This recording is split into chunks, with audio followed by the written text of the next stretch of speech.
찬송하시겠습니다. 찬송가 492장입니다.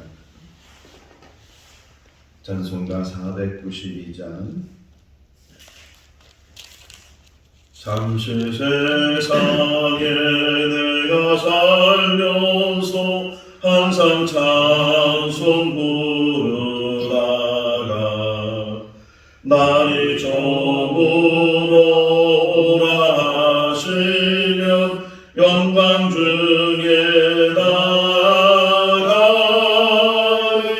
열린 천국문 내가 들어가 세상 짐을 내려놓고 빛난 멸류관 받아 쓰고서 주와 함께 길이 살리. 눈물 골짜기 더듬으면서 나의 갈 길 다가누에 주의 품 안에 내가 안기어 영원토록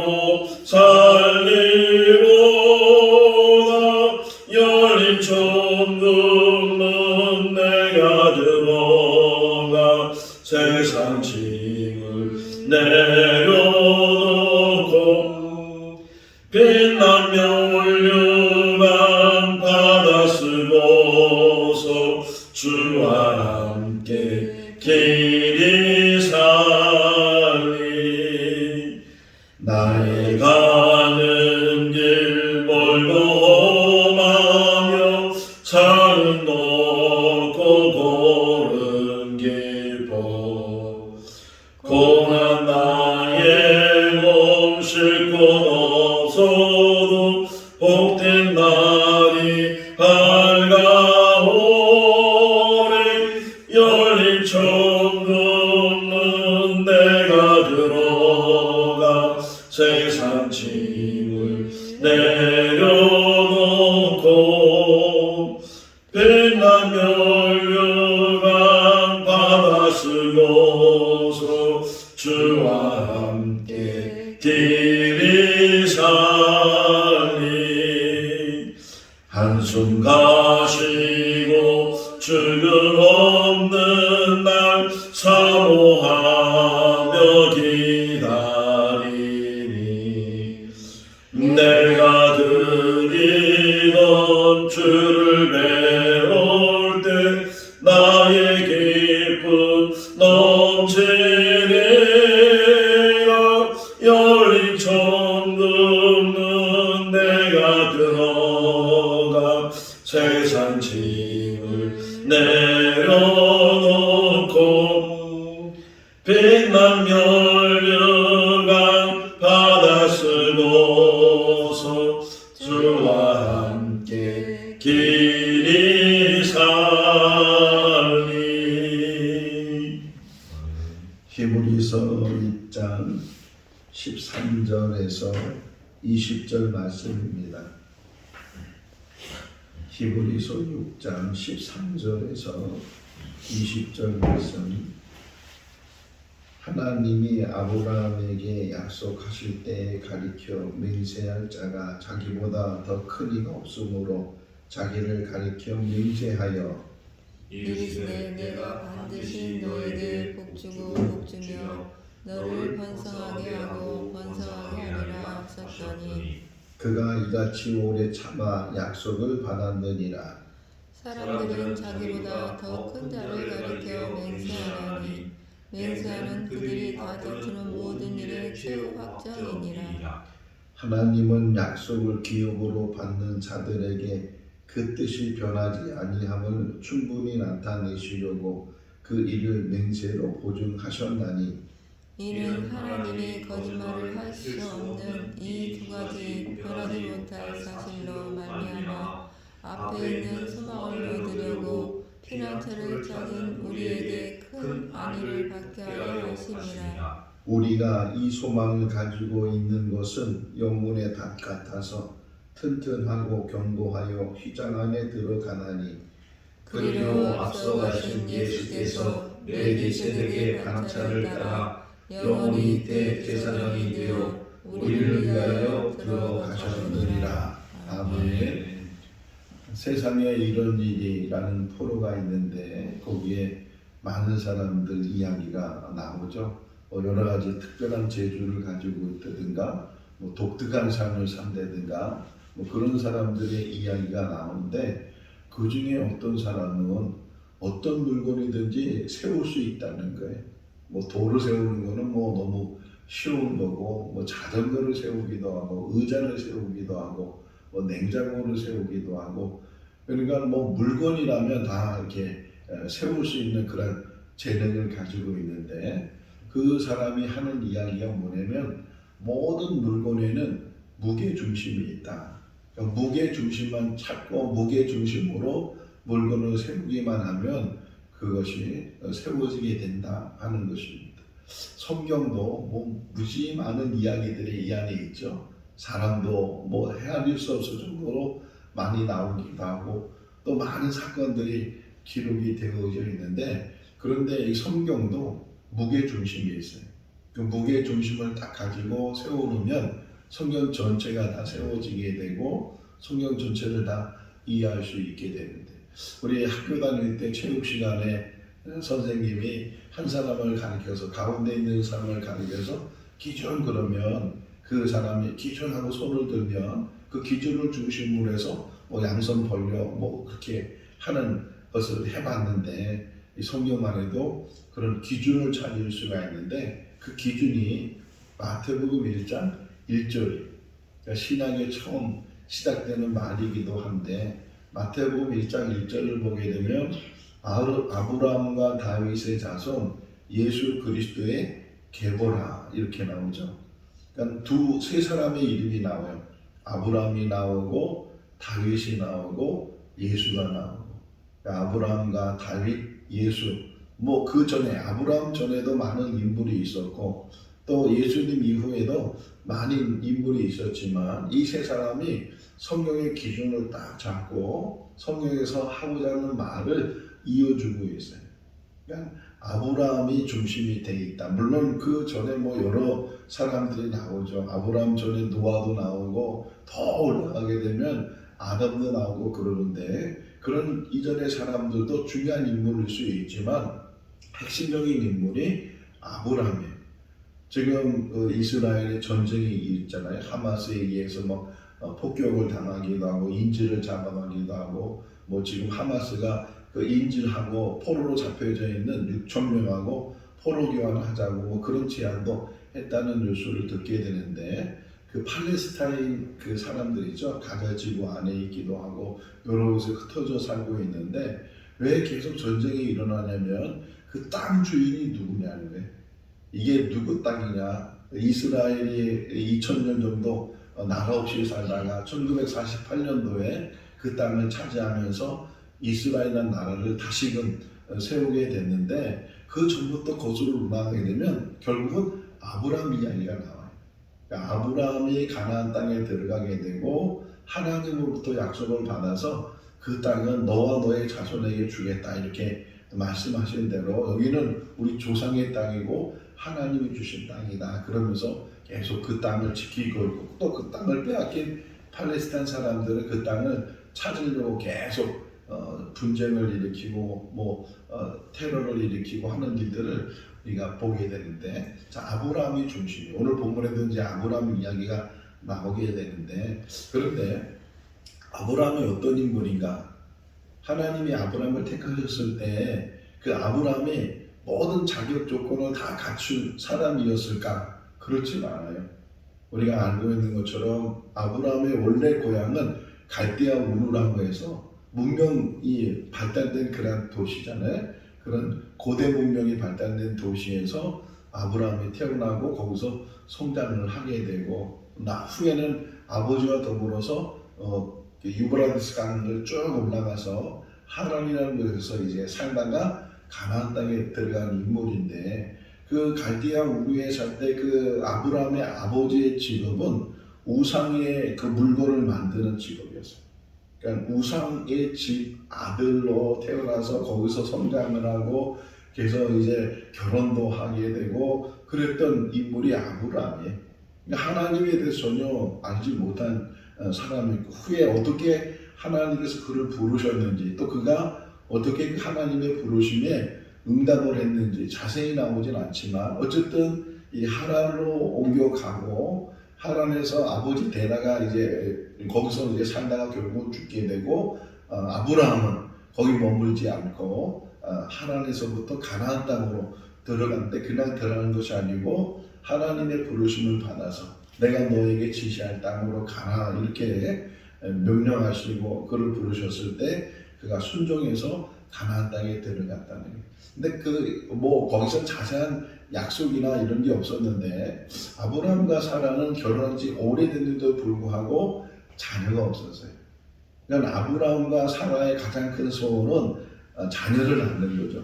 아들을 낳아서 대를 잇기를 원하는데 그런 소식이 없다 보니까 이제 근데 가나안 땅에 들어가면서 그래서 하나의 그 어떤 면으로서 차선점으로 자기 조카 롯을 데리고 들어가기도 했던 사람이 아브라함인데 근데 어쨌든 하나님께서는 아브라함과 어떻게 약속을 하셨는지는 자세히 나오지 않지만 근데 후에 쭉 이야기를 보면 창세기 12장 이하의 이야기를 보게 되면 약속하신 건 분명한 것 같아요. 아브라함이 이제 하나님이 아브라함에게 약속해 주시고 사라를 통해서 이제 너의 아들이 또 너의 자손들이 이제 낳게 될 것이다 이야기를 했는데 그러면 그런 약속이 있었다면 그 약속이 빨리 이루어져야 되잖아요. 창세기 12장에 보게 되면 아브라함이 가나안 땅에 들어간 나이가 75세. 그러니까 적은 나이가 아니죠. 적은 나이가 아닌데도 불구하고 어쨌든 약속을 붙들고 가나안 땅에 들어가서 살게 됐는데 그러면 이제 순종을 했으니까 그 순종한 것에 대한 대가를 하나님이 주셔야 되는데 기라대로 10년이 지났는데도 불구하고 아무 소식이 없는 거예요. 이제 자기는 나이가 더 들게 되고 사라는 이제 사라 스스로 말하기를 나는 경수가 끊어진 사람이다. 이제 그러니까 나는 이제 아기를 가질 수 없는 난자를 만들 수 없는 그런 몸이 됐다 이렇게 고백을 하는 것처럼 그렇게 이제는 약속이 있는데도 불구하고 그 약속이 빨리 이루어지지 않으니까 그 약속에 대한 포기와 더불어서 인간적인 방법을 찾는 거예요. 그래서 하갈이라는 여자를 처벌을 얻게 하고 그 하갈을 통해서 결국은 이스마엘이 태어나게 되는데 그런데 하나님께서는 그가 대를 잇는 아들이 아니고 사라를 통해서 대를 잇는 아들을 주겠다. 결국은 정말 아브라함이 99세가 되고 사라가 이제 89세가 되는 그런 나이에 이제 천사들이 오게 되고 이제 1년 후에 아들을 낳을 거라고 약속을 받게 되고 그 후에 정말 사라가 임신을 하게 되고 아이를 낳아서 그게 이삭이 됐다. 이제 그 이야기잖아요. 그 이야기 속에서 지금 이 히브리 기자가 얘기하고 싶은 게 뭐냐면 하나님의 약속은 반드시 이루어진다는 거예요. 할렐루야. 근데 그것이 우리 생각처럼 우리 계산처럼 우리 같으면 빨리빨리잖아요. 약속했으면 그 약속을 빨리 이루어달라고 이렇게 할 텐데 그러지 못했다. 그래서 오늘 새벽에 일어나서 이 말씀을 다시 묵상하면서 아주 중요한 말이 뭐냐면 창세기 22장에 나오는 말이에요.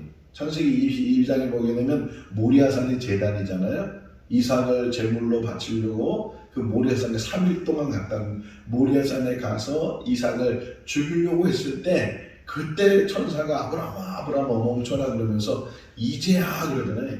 이제야 네가 나를 신뢰하고 나에 대한 경외하는 것을 내가 이제야 알게 됐다 이렇게 이야기하는 것을 보면서 제가 쭉 설명했죠. 갈대아 우르 하란 가나안 땅 이렇게 살아오는 동안에 아브라함에게 언제 하나님을 만났고 어느 정도 믿음을 가졌는지 모르지만 그러나 그 믿음은 온전한 믿음이 아닐 수도 있다는 거죠. 흔들리잖아요. 그러니까 기근이 들면 그냥 애굽에 났을 때 속이는 자가 되고 또 한 번 더 그래요. 그랄에서 또 한 번 이 창세기 20장을 보게 되면 또 기근이 되니까 그랄 지역으로 갔을 때 자기 아내를 누이라고 속이기도 하고 이런 이야기를 보면서 아직도 아브라함이 그렇게 하나님을 믿는다고 하면서도 온전한 믿음을 갖지 못하고 그 믿음의 인정을 갖지 못하는 그런 과정에서 하나님께서 때를 정하시고 기다리시고 훈련시키셨다는 거예요.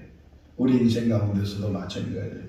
우리는 속히 모든 것들을 이루고자 하는데 하나님이 정하실 때가 있게 되고 하나님이 정하실 그 모든 일들을 이루시는데 그 이루시는 과정 속에서 우리가 꼭 알아야 되는 게 하나님의 약속은 불변하시다. 여기 지금 한번 우리 그 절을 읽어볼까요? 17절, 18절에 두 절 읽어보겠습니다. 하나님은 약속을 기업으로 받는 자들에게 그 뜻이 변하지 아니함을 충분히 나타내시려고 그 일을 맹세로 보증하셨나니 이는 하나님이 거짓말을 하실 수 없는 이 두 가지 변하지 못할 사실로 말미암아 앞에 있는 소망을 얻으려고 피난처를 찾은 우리에게 큰 안위를 받게 하려 하시니라. 아멘. 민수기에서도 나오는 말, 하나님은 사람이 아니시니 시건하지 아니하시고 거짓말하지 아니하시는 분이다. 이렇게 발람을 통해서 하나님에 대해서 고백하는 것을 우리가 알 수 있는 것처럼 하나님은 하나님께서 하신 약속을 반드시 이루신다는 거예요. 13절로 우리 처음 읽은 절로 돌아가시면 하나님이 아브라함에게 약속하실 때 그러잖아요. 그러니까 어떤 약속인지는 우리 구체적으로 잘 알지 못하지만 하나님과 아브라함과 어떤 계약이 있었고 약속이 있었는데 그 약속이 쉽게 이루어지진 않았다는 거예요. 쉽게 이루어지지 않았고 그럼에도 불구하고 그 약속에 대한 맹세를 하나님 스스로 하셨다. 왜냐하면 하나님보다 더 높은 자가 없으니까. 우리가 맹세할 때 어떤 충성을 할 때 나보다 더 높은 사람에게 맹세하고 나보다 더 높은 사람에게 충성하고 그러는데 하나님보다 더 높은 자가 없죠. 여기 14절이 그 얘기거든요. 16절이 그 얘기거든요. 제가 읽어볼게요. 사람들은 자기보다 더 큰 자를 가리켜 맹세하나니 맹세는 그들이 다투는 모든 일의 최후 확정이니라. 이렇게 사람들은 자기보다 더 높은 것이 있으니까 그렇게 우리 그냥 일반 사람들이 하잖아요. 내가 하루에 두고 맹세하는데 이 말은 바로 그런 의미를 갖는다는 거야. 나보다 더 높은 것에 의해서 그것에 의해서 내가 맹세를 한다. 근데 하나님은 더 높은 것이 없으니까 자기 스스로 자기를 확증하면서 자기가 맹세했는데 중요한 게 뭐냐면 그렇게 하신 맹세는 하나님이 더 높은 사람에게 맹세하진 않으시지만 스스로 맹세하시지만 그 맹세가 반드시 이루어진다는 거예요. 그러면서 아브라함에게 내가 너에게 이렇게 맹세하고 이렇게 말을 해주겠다. 그게 여기 나오는 14절에 참 중요한 축복의 말씀이죠. 읽어보겠습니다. 이르시되 내가 반드시 너에게 복주고 복주며 너를 번성하게 하고 번성하게 하리라 하셨더니 할렐루야.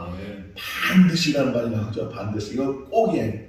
이거는 틀림없다는 거예요. 보증이라는 거예요. 내가 너에게 복주고 복주며 너를 번성하게 하고 또 번성하게 하리라 이렇게 말씀하셨어요. 그러니까 이 말을 보면 벌써 하나님과 아브라함에게는 약속이 있었다는 거죠. 근데 가장 중요한 게 뭐예요? 번성한다는 거예요. 번성. 복주는데 그 복의 구체적인 게 뭐냐? 번성하게 된다. 자, 창세기 13장으로 가서 보게 되면 아브라함과 롯이 헤어지는 이야기가 나오잖아요. 롯이 좋은 곳 소돔과 고모라 물이 있고 그런 곳으로 롯이 가게 되고 아브라함은 반대로 헤브론 쪽으로 갔는데 그 헤브론 쪽은 아주 황무지 허허몰판이고 뭐 물도 없고 풀도 없고 목축업을 하는데도 불구하고 그런 곳에 갔는데 하나님께서는 아브라함에게 그래. 동서남북을 바라보고 네가 받는 모든 땅을 너와 너의 자손에게 그런 말이에요. 너와 너의 자손에게. 근데 아브라함에게 그때도 이삭이 없었고 자식이 없었단 말이에요. 그런데도 불구하고 하나님은 약속하시는 거예요. 너와 너의 자손에게. 근데 우리는 알잖아요.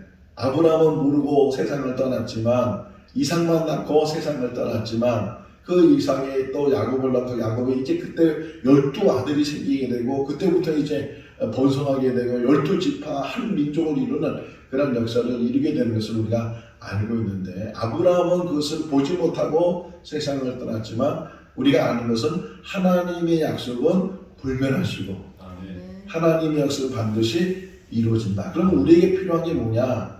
성경이 나와요. 우리에게 필요한 게 뭐냐? 기다림입니다.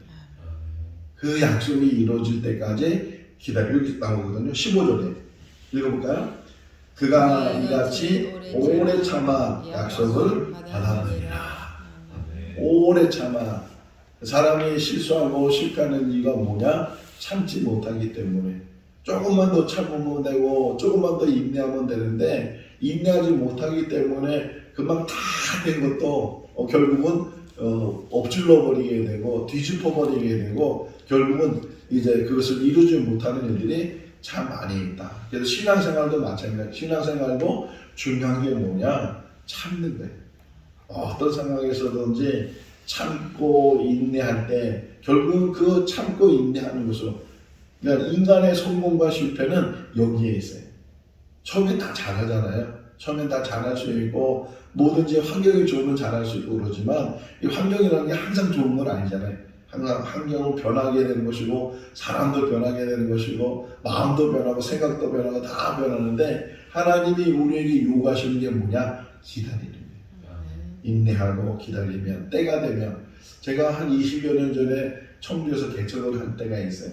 그때도 한 10명도 안 되는 그런 식구들 같이 이렇게 모여서 교회를 시작했는데 그 나중에 보니까 한 3년 지나니까 갑자기 사람들이 이렇게 막 오게 되고 60명이 되고 막 그렇게 돼. 교회가 요 정도 되는 사이즈였는데 100평 정도 되는 그런 곳으로 옮겨지게 되고, 그러면서 느꼈던 게 뭐냐면 때가 있는 거구나. 뭐든지 같이 강대상 앞에서 엎드리고 기도하고 그랬는데도 기미가 없어요. 1년이 지났는데도 2년이 지났는데도 기미가 없는데 어떤 딱 때가 되니까 하나님이 한 사람 한 사람들이 보내지기 시작하는데 여기저기서 사람들이 와서 같이 신앙생활을 하게 되고, 제가 몽골 가는 것 때문에 이제 거기를 부득이하게 사임을 해서 이제 제 인생이 바뀌어지게 됐는데, 그런 것을 다 보면서 하나님께서는 때를 정하시고 그 때를 이루시는 분이시다. 조급하게 생각하지 말고 인간적인 생각을 버리고 오직 하나님의 약속을 붙들고 그 약속 안에 우리가 살아가야 된다 하는 것이고요. 자, 그 다음에 중요한 게 뭐냐? 시므리기가 좀 얘기하고 싶은 게 뭐냐면 이 땅에 사람이 늘어지거나 땅이 많아지거나 재산이 많아지거나 그게 아니에요. 지금 이 시므리기다가 말하고 싶어하는 것은 그 모든 인생의 삶은 궁극적으로 천국이다. 다른 건 몰라도 천국을 이루지 못하면, 천국 안에 들어가지 못하면 이 세상의 그 모든 것들, 우리 신앙의 모든 것들이 허상가 될 것이고, 이 고린도전서 15장에 보면 부활에 대한 이야기 나오잖아요. 부활에 대한 이야기가 나오면서 바울이 뭐라고 얘기하냐면 만약이라고 표현해요. 아니라는 뜻이죠. 만약에 인간의 부활이 없다면, 예수님이 부활의 천년매가 되셨는데 그 예수님의 부활이 천년매가 돼서 예수님을 구주로 영접한 모든 사람들이 다 부활해야 되는데 만약에 그런 부활이 없다면 우리가 가장 불쌍한 사람이다. 그렇게 마찬가지잖아요. 우리가 지금 신앙생활하는 게 뭐예요? 궁극적으로는 하나님의 사람으로 살다가 이 세상 모든 거 마치면 하나님 나라에 들어가서 하나님과 더불어 영원히 살면서 소망하면서 살고 있잖아요. 근데 그 소망이 깨져버리면, 그 소망이 이루어지지 않는다면 얼마나 불쌍하겠어요. 하고 싶은 거 못하고 내 마음대로 살지 못하고 오직 말씀 안에서 하라는 거 하지 말라는 거 지켜가면서 그렇게 우리가 절제해가면서 신앙생활하면서 사는데, 만약 천국이 없다면, 하나님의 약속이 이루어지지 않는다면, 그 약속이 거짓말이라면 얼마나 불쌍하겠어요. 그렇지 않다는 거예요. 이 히브리 기자는 절대로 그렇지 않고, 하나님은 더디게 생각되는, 사람이 더디다고 생각하지만 더딘 것이 아니고 하나님은 더 정확한 분이시고 더 온전하신 분이시고 하나님은 그 모든 일들을 다 예비하시고 그 예비하신 모든 것들을 다 이루시는 분이 하나님이시다. 자, 그런데 그 천국 안에 들어가는 그런 과정 속에서 예수님의 역할이 뭐냐? 이제 계속 히브리 기자가 얘기하는 게 예수님의 역할이 뭐냐? 여기 설명하면 19절 20절에 한번 읽어볼까요? 우리가 이 소망을 가지고 있는 것은 영혼에 같아서 튼튼하고 견고하여 휘장 안에 들어가느니 그리로 앞서가신 예수께서 멜기세덱의 반차를 따라 영원히 대제사장이 되어 우리를 위하여 들어가셨느니라. 할렐루야. 네, 들어가셨어. 또 들어가. 지금 이 설명 중에 하나가 뭐냐면 19절 보면 우리가 여기 뭐냐면 휘장 안으로라는 표현 있잖아요. 휘장 안으로. 요 말하는 휘장은 뭐냐면 성막의 그 모습 속에서 성소와 지성소가 있잖아요. 원래는 하나예요. 하나인데 그 가운데다가 이렇게 휘장을 이렇게 만들어서 그걸 구분한 거예요. 이게 하나로 되어 있는 선막 아닌데 선막 안이 이렇게 됐어요. 요 정도 그러네요. 안에 있는데 거기에 휘장을 두고서 여기는 성소, 여기는 지성소. 그래서 성소에는 떡상이 있고 등대가 있고 향단이 있고 또 휘장 안에는 하나님의 법궤가 있고 지성소. 근데 이 지성소라는 것은 하나님이 임재하는 곳이고 하나님이 함께 하시는 곳이다. 근데 그 안으로 들어간다는 거예요. 그 휘장 안으로 예수님이 십자가에 죽으실 때 휘장이 찢어졌잖아요. 그 휘장이 찢어짐으로 해서 우리가 하나님 앞에 더 가까이 가서 은혜의 보좌 앞에 더 가까이 간다는데 그 안으로 들어가게 되고 20절 말씀에는 뭐라 그랬어요? 예수님이 먼저 들어가셨다는 거예요. 중보자 되시는 대제사장이 돼서 근데 그걸 이제 설명해. 이제 뒤에 7장 8장에서 계속 설명하는 게 뭐냐면 그 예수님의 역할이 뭐냐? 제사장이 돼. 제사장의 역할은 사람과 하나님을 만나게 해주는 거잖아요. 그 역할을 예수님이 하셔서 사람이 하나님 앞에 갈 수 없는데 예수님이 그 역할을 하시고 스스로 제물이 되시고 그래서 사람이 하나님께 가고 하나님과 더불어 만나고 하나님과 더불어 살 수 있도록 하신 분이 예수 그리스도이시다. 그 대제사장 되시는 분이 들어가셨다는 게 할렐루야. 아멘. 스데반이 돌에 맞아 죽잖아요. 근데 스데반이 죽기 전에 하늘을 보니까 하늘이 열려요. 하늘이 열리고 하나님의 보좌가 보이고 하나님 보좌 우편에 서 계신 예수 그리스도를 봐요. 주님을 봐요. 우리도 주님을 볼 수 있기를 바랍니다. 어디 계신 주님이에요? 하나님 나라에 계신 주님. 우리를 기다리시고 우리를 위해서. 그래서 요한복음 14장 2절 말씀에 보게 되면 너희의 처소를 예비한 후에 내가 다시 와서 나 있는 곳에 너희를 영접하리라.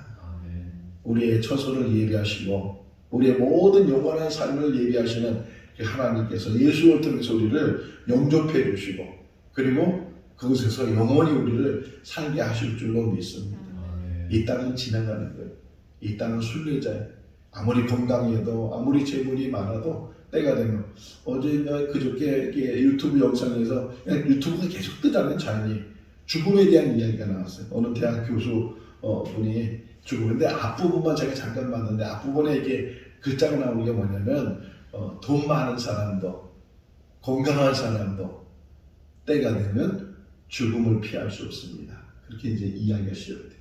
이 땅에 사는 모든 삶은 물론 오래 살고 또 그보다 적게 살고 그런 삶의 차이는 개인적으로 있지만 다 죽음의 관문에는 있지만 그러나 우리에게는 그 죽음이 인생의 마지막이 아니고 이 땅에 사는 날 동안 우리의 모든 소명을 다 하고 우리의 주어진 일들을 잘 감당한 다음에 하나님 부르시면 그 하나님이 예비하신 그 하나님의 영원한 나라에 우리 모두가 들어가게 될 줄로 믿습니다.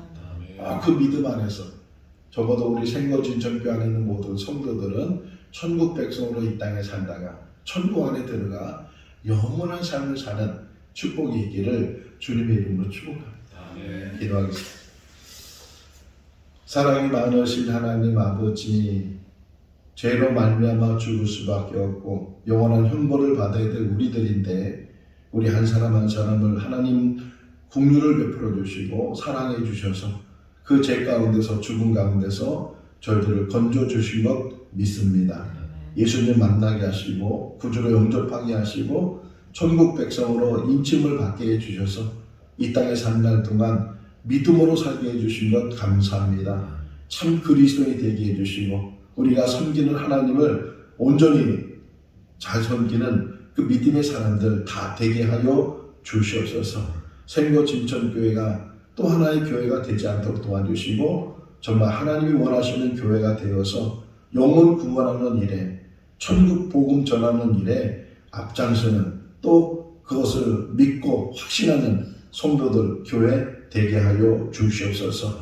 우리에게 주신 사명 감당하게 하시고 무엇보다도 죽어가는 영혼들을 불쌍한 마음으로 그들에게 복음을 전하고 한 영혼이라도 더 구원받을 수 있도록 사명 감당하는 교회와 성도들 되게 하여 주시옵소서. 이 자리가 차고 넘치게 하여 주시고 날마다 구원받는 사람들이 더해지는 교회 되게 하여 주시옵소서. 오늘도 주 안에서 복된 삶이 되게 하여 주시기를 간절히 바라오고 예수 그리스도 이름으로 기도하옵나이다. 아멘. 마쳤습니다. 자유롭게 기도하시기 바랍니다.